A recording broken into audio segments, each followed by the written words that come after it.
We'll wait a second before we start. Okay, we are live. Hello, everybody. We're going to take a second here and share around quick. Thank you guys so much for joining us on your Sunday evening. All right, we are sharing. Share now. Okay. Share to all the groups. All the fun things. Share. A minute to pop on here. Okay. Hi, everybody. Thanks for joining us. We're so excited. I can Share. A minute to pop on here.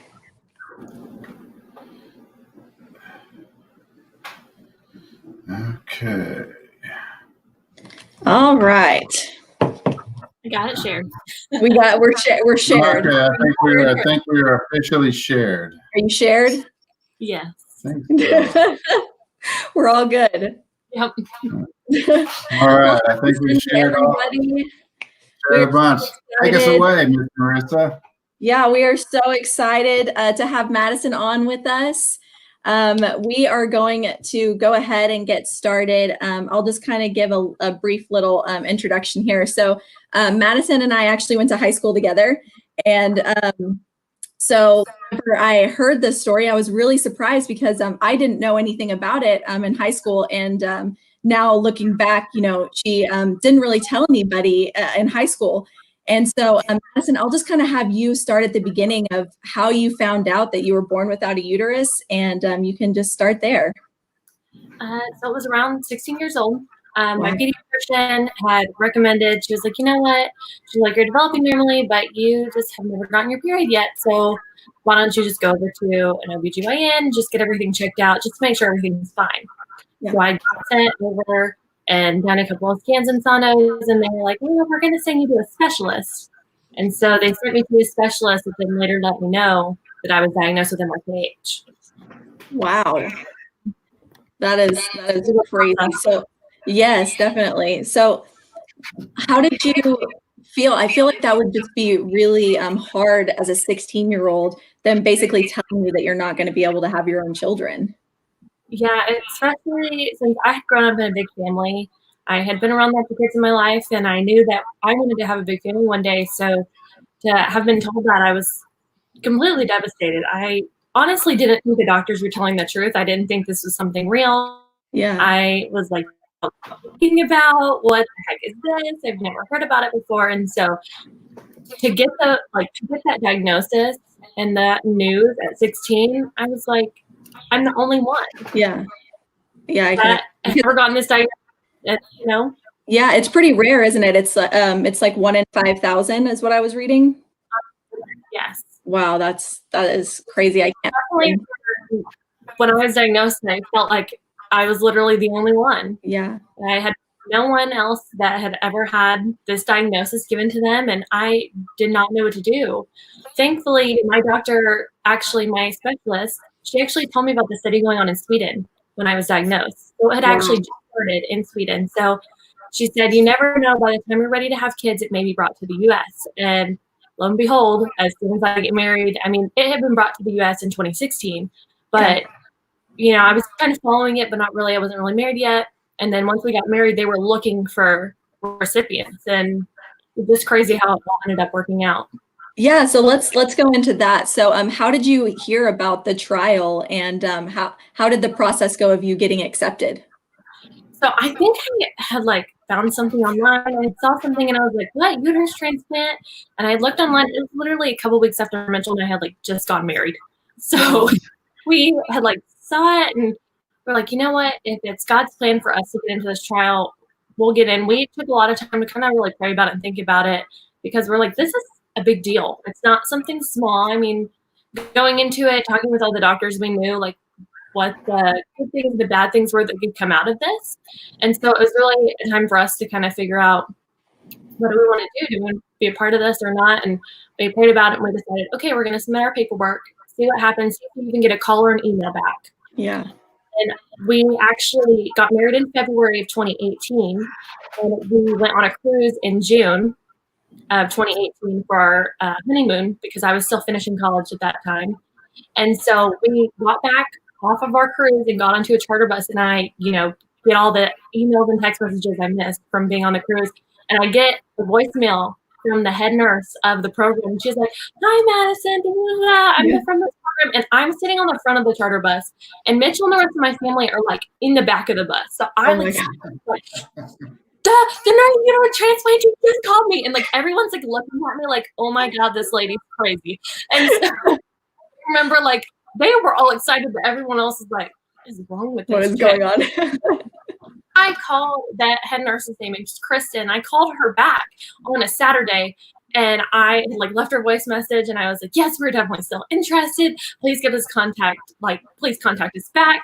Yeah. And on Monday, I called her back again to make sure she got all my voicemails that I left, because I'm pretty sure I left a couple, just to make sure she was interested. And she called me back on Monday, and she was like, "Yeah, I got them all." And so that kind of like started the process from there. And then after that, I went into their office. I went through lots of different tests and exams to make sure that I was in good health to be able to be a part of the program. So there was lots of different screenings that you go through just to make sure you're in good health and you're a good candidate for the transplant surgery. So I actually wasn't even a part of like the study yet. So I had to go through all those tests, and then they actually had like a deciding meeting where they made decisions and decided who was going to get the uterus and who wasn't. So that was later on in July that I actually heard that I got into the trial, and that was crazy. Yeah, I can imagine. So something that I was really interested in, and something I don't think a lot of people know about, is how strenuous a clinical trial really is. So talk a little bit about how that kind of changed your whole life. Oh yeah, it definitely is busy. It stays busy. I mean, being a part of the trial, the doctors are doing research on you that is going to be used like further on and for like medical research in the future, and just for this probably becoming something that's going to be normal in a couple of years. You never know how long it'll take. But so they do a lot. I go in about once a month right now, where I do a cervical biopsy. I do labs where they do like 11 to 12 like tubes of blood. Oh my goodness. And I have a sonogram where they check all the veins and arteries to make sure everything's so good. There's good blood flow and everything looks good. Yeah. So it definitely stays busy. They check my levels because I'm on immunosuppressants because I have a transplanted organ. So they check the levels of those, and if those are off, you're back the next week so they can recheck the levels. So everything is very tedious, but I mean, it's all for a great cause. Yeah, definitely. So, okay, let's go into the actual transplant and what the recovery looked like from that. So I had actually never had a surgery in my life before. Oh my goodness. And then you just went in for full on transplant. You just dove right in. So I went into it with like no idea of what it would really feel like or any idea of anything. I was like, "Oh yeah, I'm going for a transplant surgery, no big deal." Yeah. Whoa. Like it was definitely yeah. I always tell everyone that it feels like my abdomen, they cut from my belly button to my pubic bone. Wow. So it's a pretty big scar. And when I woke up from surgery, I had felt like I had done an ab workout for about like 10 years. Oh my goodness. Oh my gosh. The period was definitely hard. I mean, I expected it, but I really didn't expect what it would like. Like I said, I'd never had a surgery before, so I was like, "Oh yeah, I'm going in, no big deal." And then when I woke up, I was like, "Oh my gosh, I just had a transplant surgery. That really feels like it." Yeah, definitely. My mom and my husband Mitchell always joke about me in the hospital. I had really bad health after transplant surgery. So the room was like 60 degrees or like 55 degrees. Like I had the room freezing, and I thought it was like super hot. And so everyone always joked that I had such a cold room after, and I was like, look, I'm really right now, and I don't know what's going on. Oh my goodness. How long did you end up having to be in the hospital after the transplant? Hospital for 5 days. Wow. Yeah. That is crazy. So it was a long hospital stay. Yeah, definitely. So moving forward to the birth of your sweet boy, which is incredible. Well, actually, we'll back up a little bit. So the transplant, you had to do IVF, correct? And so what was that process like?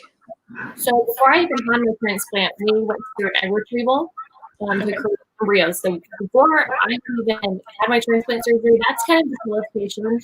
In the study, you had to create 4 perfect and healthy embryos. So the trial literally later in September, I had started. So that was definitely a process.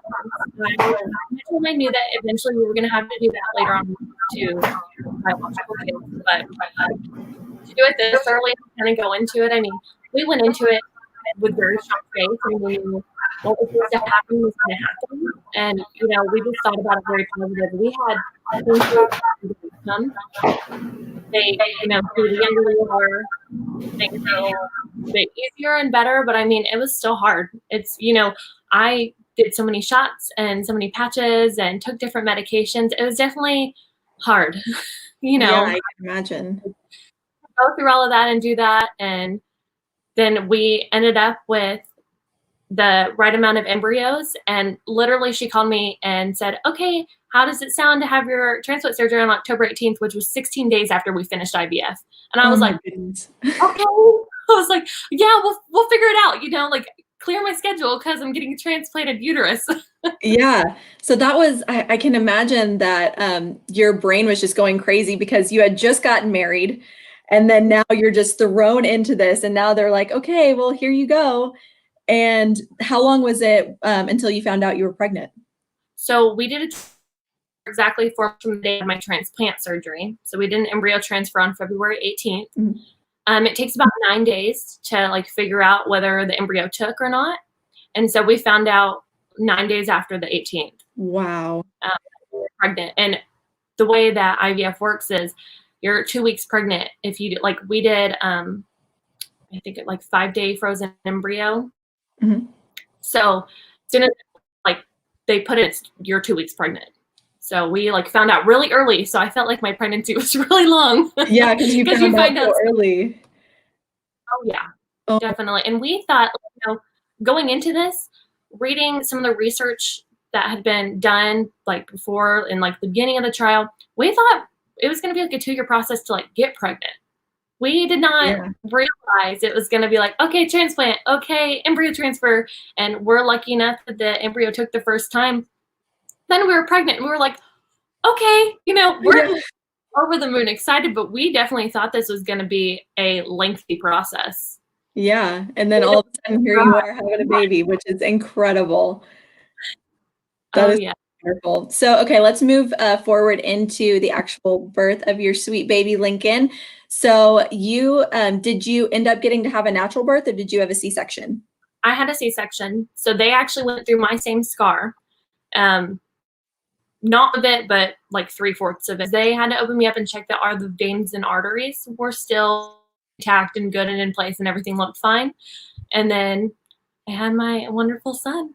Yes, I had a C-section too, and so that's what I was wondering is I can't imagine, because you had already been cut on previously, and then they went in and opened it back up. How was your recovery postpartum? It was actually a lot faster.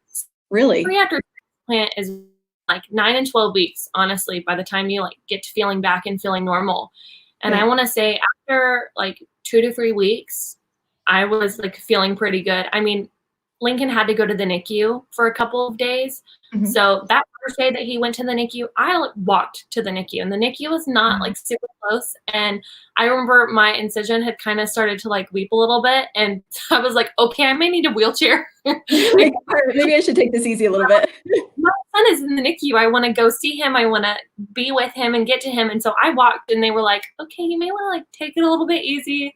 But it was definitely, I think, having him made it easier to recover faster because I had to tend to him. I had to, get up in the middle and do different things. So I feel like I had kind of had to force myself to my body kind of was like, okay, time to kick in mommy mode. And I ended up recovering pretty quick compared to the actual transplant surgery. Wow, that's awesome. So something else I want you to talk about is, so now you have your sweet baby, but that's not where the trial ends because you're actually going to have baby number 2 as well. Yes. So kind of go into that. So how that really how that works. So they wanted you to try pretty quickly after for another one. 5 or 6 months after I'd had him, and I would be fine with that, but I asked him if we could just push it back a little bit more. Everything had gone really smoothly for me the first time, so I was like, hey, can we just add 2 or 3 months to that? And they were awesome and said, yeah, absolutely, and they are letting us kind of have our time. Yeah, I can imagine. Being a new mother is strenuous in itself. I'm like, we're very excited for baby number 2. We'll have to go through the whole transfer process again, which is about a month and a half, honestly, because you have to track your cycle and then you're on different medicines and everything to stimulate your body to get ready to get pregnant. So we'll probably try that around summertime. So that's our goal.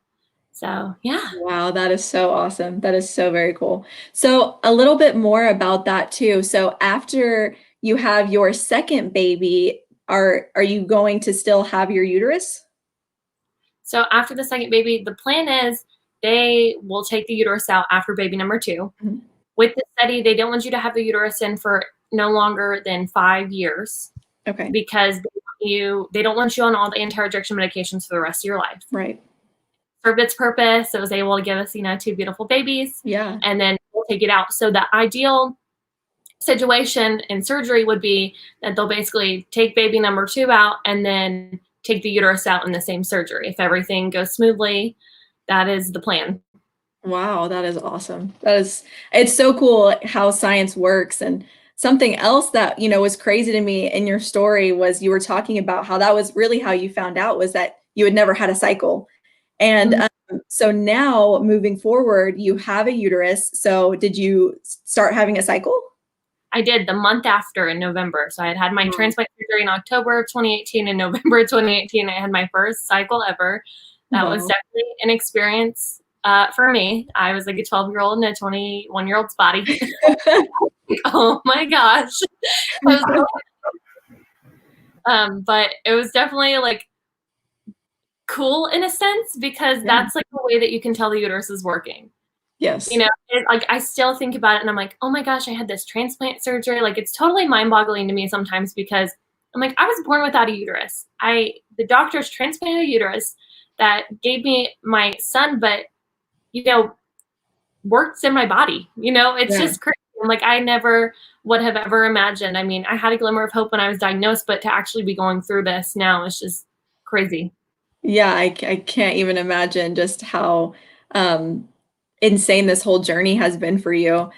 And which is it's so funny that you say you felt like a 12-year-old in a 21-year-old's body, because I just had a flashback to my first cycle, being 12 and running to my mom, and I can't imagine being in your 20s and having that happen, and you're like, what do I do? Oh gosh, yeah. And with having the transplant, I mean, yes, bleeding is normal for other women, but for us it's like, oh my gosh, is everything working okay? Is something wrong? Is something good? But this is completely normal. But for someone going through this process, it's like, is this a good thing or a bad thing? Or it's working, yay. But oh my gosh, it freaked me out, honestly, because I just wanted to make sure that everything was fine. And clearly everything was perfectly fine. But the 12-year-old in me was like, oh my gosh. Yeah, definitely. I can totally imagine that. All right. Well, us girls have chatted for a while. Dad, do you have any questions? I've enjoyed just sitting here being a fly on the wall and thinking as a parent, I just have goosebumps, Miss, if that had been you. Yeah. We went through some health challenges with you, but nothing anywhere remote to this. But one of the things I want people to understand is what Madison's done here. if you've never been part of a clinical trial, and I have, because I have hypertrophic cardiac myopathy and I've been through a year-long heart clinical trial, she just didn't go to her doctor and file on her insurance and have a procedure done. They have put her through the ringer, and she will go down in history as being one of the people that's pioneered this procedure so that someday your grandchild will be able to file it on their insurance and have this procedure done. If it isn't for people like Madison, you got to understand, there weren't 5,000 other people that have had this done when she committed to do this. There was a few. And, you know, I just want to thank you. I know what it's like. I know it was a labor of love on your part. Yes, you got to have children out of it, but it's not just the simple thing. I mean, somebody that hasn't gone through it, they just don't understand. Mhm. And so one of the things I'd really like to know is how do you feel about now having gone through this, you know, that you'll kind of be part of history. You were one of the first people ever to have this done. It honestly makes me really excited. I have MRKs, and there's a lot of women that have this, and to be able to give hope and to be a part of a study that could somehow impact someone's daughter in the next couple of years, and this be gets a diagnosis, they have an option to have this done in the next couple, if this becomes something that's open and able for anyone to do, that makes me happy. It makes me excited. I would do this over 1,000 times. Even if I wouldn't have gotten my son out of it, I would have done it. So hopefully in the future, this can become an option for young girls that are diagnosed like when I was. Yeah, which is absolutely incredible. Okay, so one more question that I have, just new mom to new mom. How are you doing? I'm doing good. Lincoln is the best little baby ever. Yeah. He loves to sleep. I think he got that from his dad. So we're very thankful for that. Yes. I'm like, if baby number two is a little more wild, then it'll be okay because Lincoln's really relaxed and calm. He's like really chill. He's the best baby. I could not have imagined motherhood any better. Like, it is just the best thing. I look at him and it just feels so surreal. I look at him and I think, oh my gosh, like I went through all this stuff and I wouldn't have done any of it differently. Right. You now have this person, when you get married, you find out that you love someone more than you love yourself, but you don't ever truly feel that until you have your first kid and you look at them and you're like, I would lay down my life for you right now. I've gotten so emotional. I was never an emotional person before I had a baby. I cry when I watch The Voice because I see someone's son or daughter go through, and I am like sitting over here bawling, looking at Lincoln, thinking, "Mommy's gonna support you in whatever you do." I'm like, "What is wrong with me?" That is so funny. I feel that on so many levels. When did this happen? Why did I get so emotional? Oh, that is awesome. Well, thank you so much for being on here. It's been awesome to get to catch up with you a little bit and hear your story. I mean, it's absolutely incredible what you've been through. And, like my dad said, you did get a child out of this, but this has been, such a tough process for you. And so it's incredible that, you're able to have your child, but that you're able to move forward with this and hopefully have baby number two, which I'm praying for you for that. I'm believing that for you. And I just want to say thank you. It's awesome that the journey that you've been on. Yes, thank you for having me on. I'm definitely. Well, thank you. Thank you guys all so much for tuning in with us tonight. If you haven't liked our Facebook page, this is our Facebook page, Marissa and Mike, as well as we do have a YouTube channel, Marissa and Mike. So be sure and subscribe there as well and hit the notification bell so that you get notified whenever we post. Thank you guys so much for tuning in this Sunday night. Thank you, Madison, for being with us. And we will see you guys next Sunday. Many blessings. Mm-hmm.